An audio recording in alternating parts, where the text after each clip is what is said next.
Bismillahirrahmanirrahim. Assalamualaikum warahmatullahi wabarakatuh. Kembali lagi bersama Bapak di pembelajaran matematika dengan Pak Hambali SPD. Baik, untuk kali ini Bapak akan share tentang kisi-kisi PAS Matematika Minat kelas 12 ya. Yaitu ada bab 1 geometri analitik, di mana di sana ada lingkaran, elips dan parabola. Kemudian ada bab 2-nya yaitu limit fungsi aljabar dan limit fungsi trigonometri. Langsung saja contoh pertama, kisi-kisi PAS tahun 2025.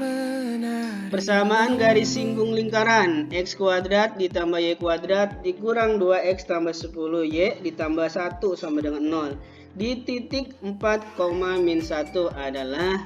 Nah, berarti kita disuruh mencari garis singgung lingkaran dengan lingkaran yang berpusat di mana ini? Di A, B. Ciri-cirinya yaitu x kuadrat tambah y kuadrat min 2x plus 10y. Nah, ini adalah persamaan lingkaran yang berpusat di A, B. Lalu kita dapat nih rumusnya nih. Kalau persamaan lingkaran yang melewati A, B, persamaan garis singgungnya yaitu x1 dikurang A dikali x dikurang A ditambah y1 dikurang B dikali y dikurang B sama dengan r kuadrat, di mana x1 ini adalah sebuah titik yang akan dilaluinya. Nah, ini x-nya nih, x1-nya 4 dan y1-nya negatif 1 ya. Berarti kita butuh apa lagi?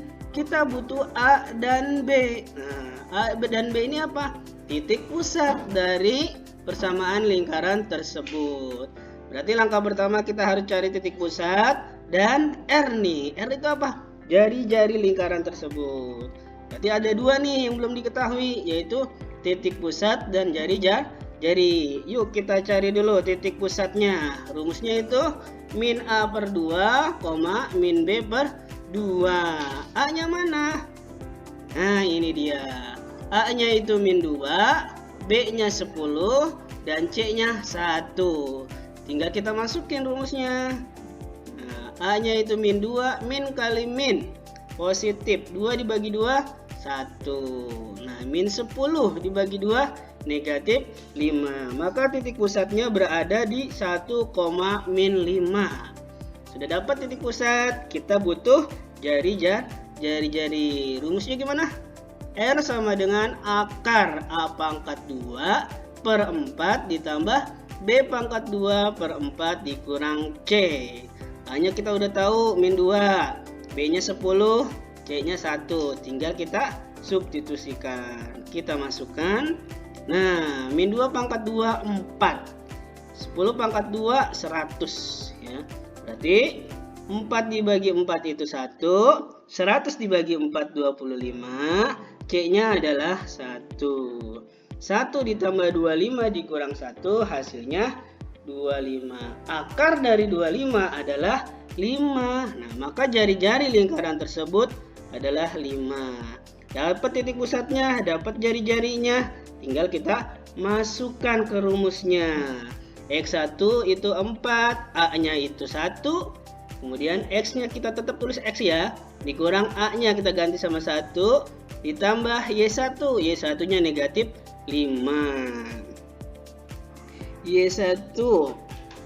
Oh, ini Y1-nya negatif 1 ya.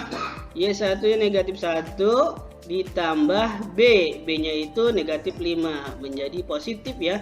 Positif 5. Y ditambah 5 sama dengan 5 pangkat 2. R-nya itu 5. Jadi 5 pangkat 2.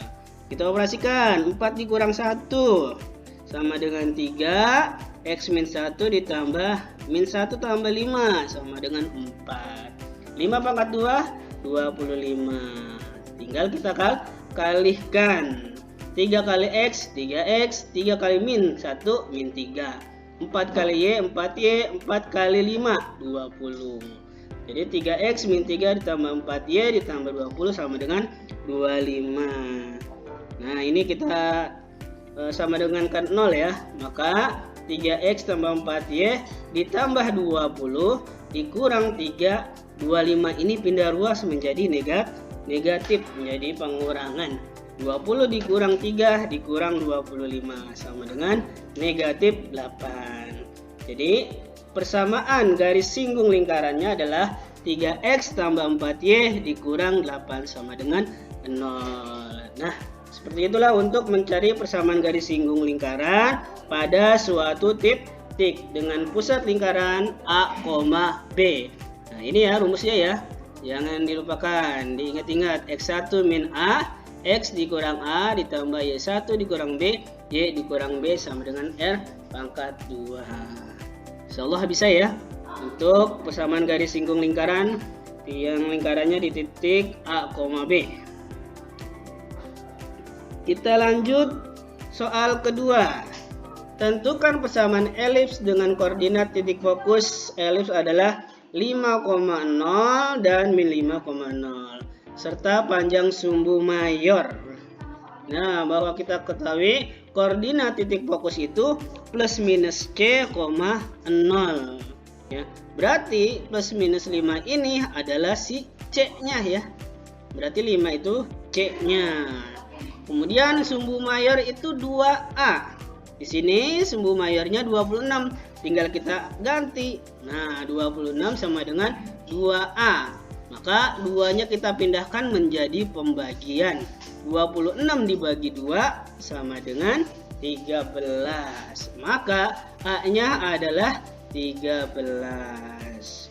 Kemudian untuk rumus persamaan elips adalah X kuadrat dibagi A kuadrat ditambah Y pangkat 2 dibagi B pangkat 2 sama dengan 1.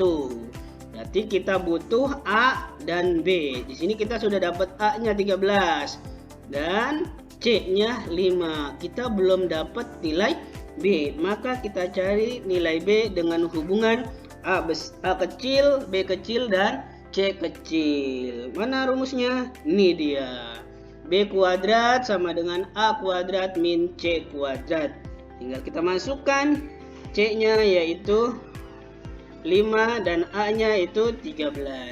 13 pangkat 2 169. 5 pangkat 2 25.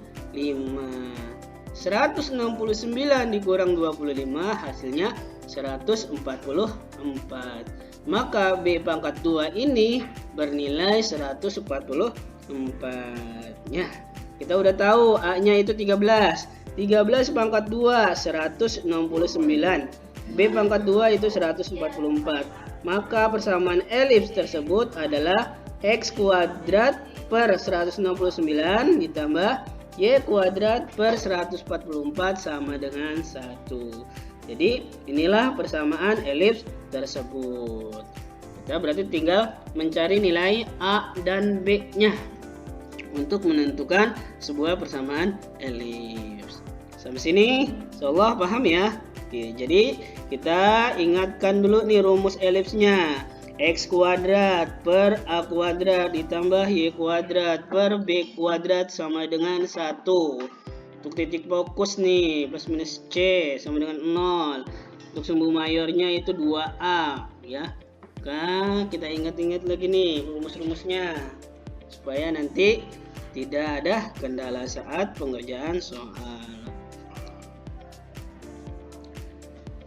Selanjutnya nomor 3. Ini ada soal tentang limit fungsi. Limit fungsi apa ini?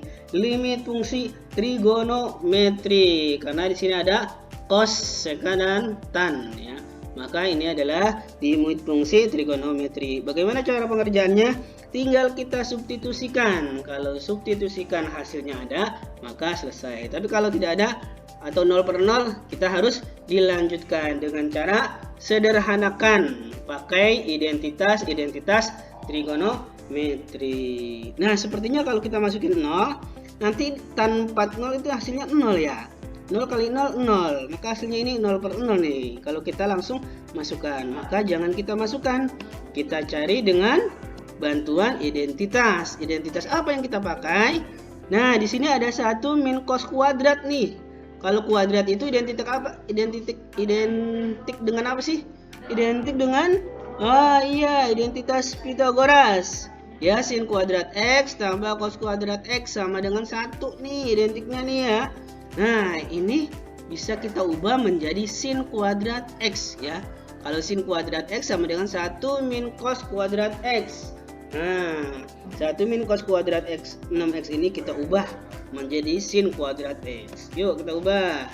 Maka limit X mendekati 0, sin pangkat 2 6X per X tan 4X. Nah, setelah dapat sederhananya, ini kan sin pangkat 2 nih.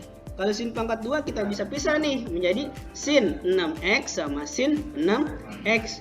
Nah, seperti ini ya. Masing-masing pasangkan dulu. Sin 6X sama X dan sin 6X dengan tan 4X tuh. Dua tipe ya. Ini tan ya. Tan 4X nih. Nah, setelah dapat baru kita selesaikan. Sin 6X per X itu 6.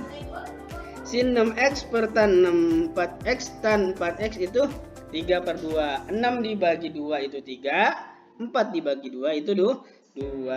Jadi ini 3 per 2 ya hasilnya ya. Kita langsung sederhanakan.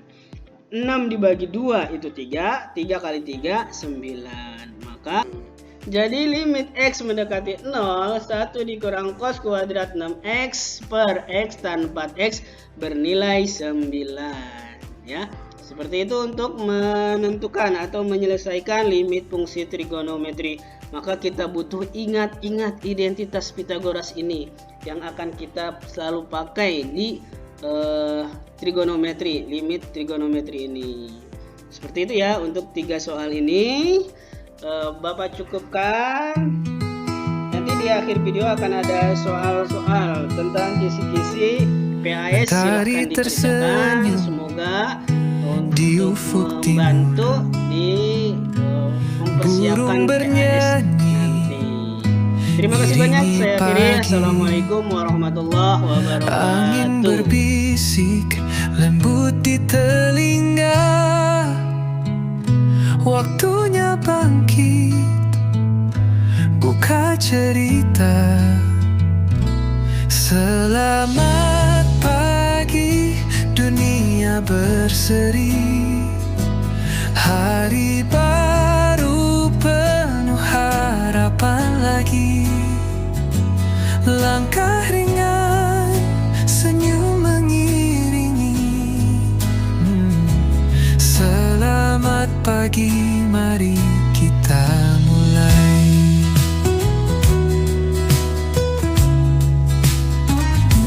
Secangkir kopi dan mimpi semalam siap ku tukar dengan kenyataan. Dengan semangat dan doa tulus, ku hadapi dunia tanpa ragu. Secangkir kopi dan mimpi semalam siap ku tukar dengan kenyataan.